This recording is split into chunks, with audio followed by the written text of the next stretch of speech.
You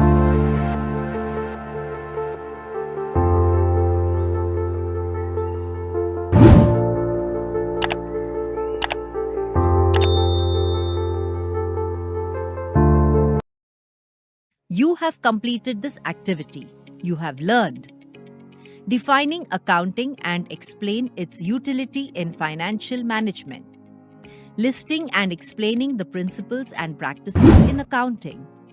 describing several methods of accounting and their applications, elaborating on the concept of financial accounting and its significance in business, explaining what the basic books of accounts and the process of recording financial transactions is, including the role of a manual accounting system.